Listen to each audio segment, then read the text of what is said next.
I now give the floor to the distinguished representative of Vanuatu to introduce an address by the head of government. Madam President, Excellencies, I have the distinct honor and privilege to introduce the pre-recorded statement of His Excellency Bob Lofman Weibu, the Prime Minister of the Republic of Vanuatu.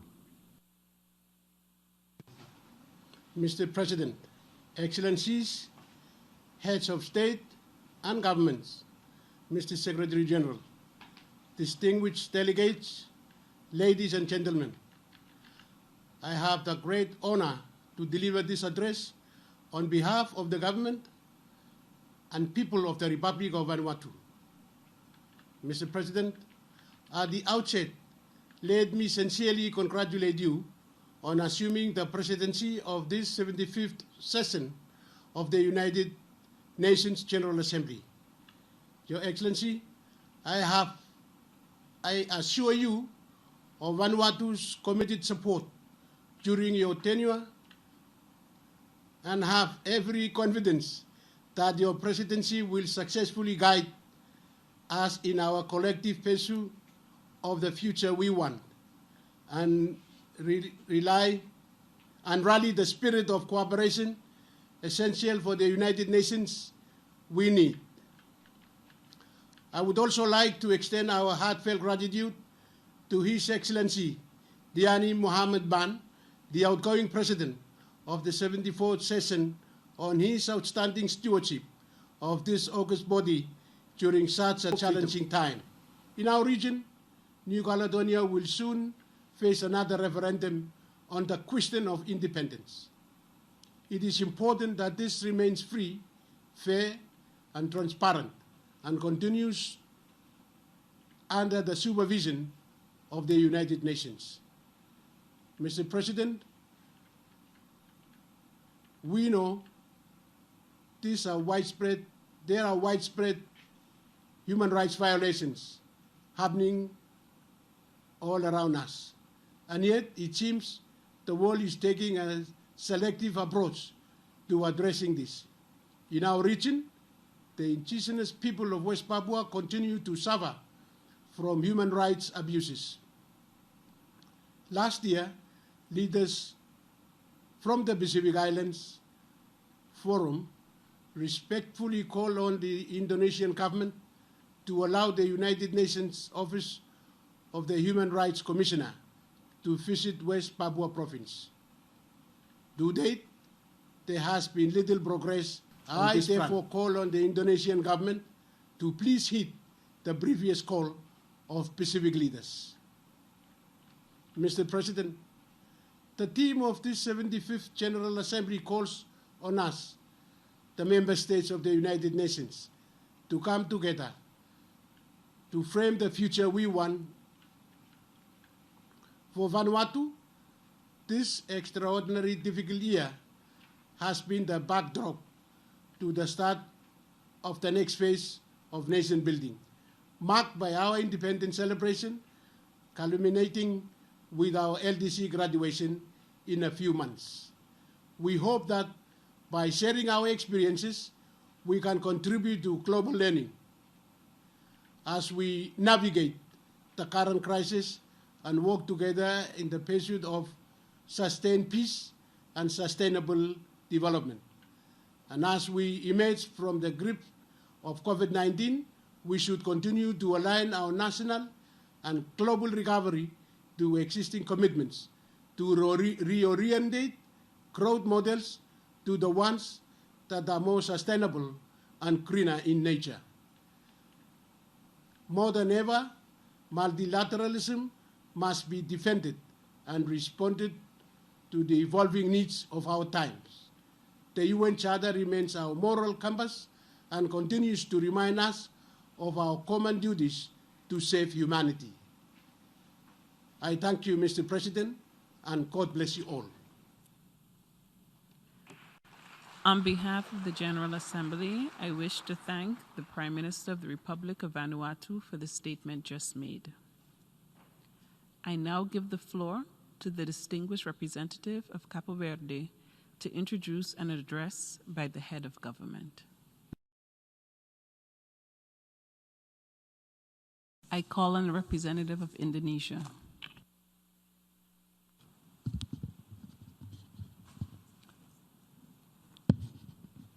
Madam President, I'm taking the floor to exercise Indonesia's right of reply to the statement made by Vanuatu. It is shameful that this single country continues to have excessive and unhealthy obsession about how Indonesia should act or govern itself. Frankly speaking, I'm confused. How could a country try to teach others while missing the point of the whole fundamental principles of the United Nations Charter? Let me tell them the following. To do what is right is to respect the principles of non-interference in the domestic affairs of other countries. And to do what is right, it is to respect the sovereignty and territorial integrity of other countries. So until you have done so, please keep the sermon to yourself. Madam President, the President of Indonesia stated a few days ago in this great Hall of Nations, and I quote, "We must promote a win-win approach in building relations among states that is mutually beneficial," unquote.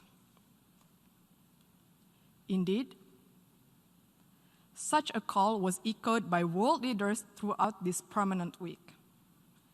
But this ignorant country chooses the contrary. At times of an emergency health crisis and great economic adversity, it prefers to instill enmity and sow division by guising their advocacy for separatism with flowery human rights concern.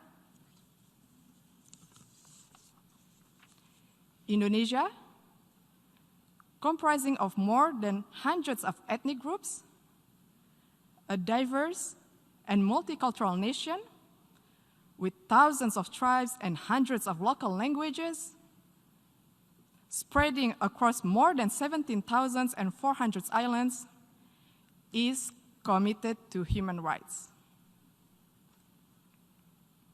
We value diversity, we respect tolerance, and everybody has the same right in this third largest democratic country in the world. We have also promoted and protected human rights, where each individual has the same rights under the law. Furthermore, we have ratified the International Convention on the Elimination of All Forms of Racial Discrimination. While interestingly, Vanuatu has not even signed it.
We are disturbed by escalating violence, including killings, over the past weeks and months in the Indonesian provinces of Papua and West Papua, and the increased risk of renewed tension and violence. We have also received numerous reports of arrests.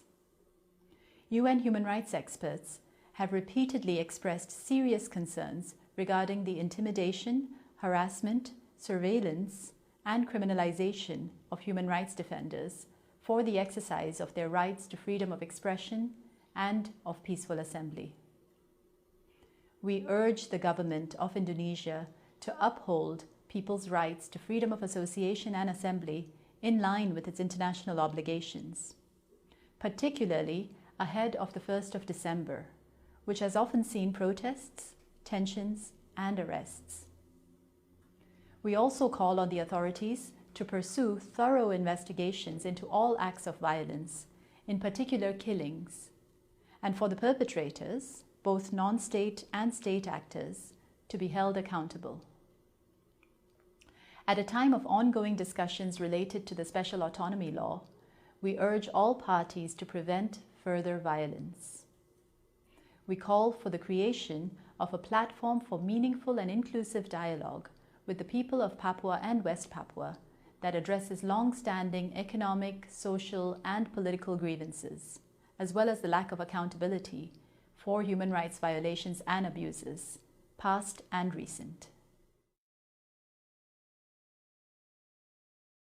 We are seeing an outpouring of popular discontent and mass protest, or their suppression with the firm hand of the state, in every region, in Hong Kong, in Russia, in Indonesian Papua, in Indian administered Kashmir, in Honduras, and in Zimbabwe, and of course Yemen and Syria. We see the desperate need for dialogue. Much of the grievances can be traced back to inequalities and power imbalances. When people from all walks of life are allowed a seat at the table to openly discuss their access to social, economic, civil, political, and cultural rights in a safe space without fear of repression, only then can we hope to guarantee stability.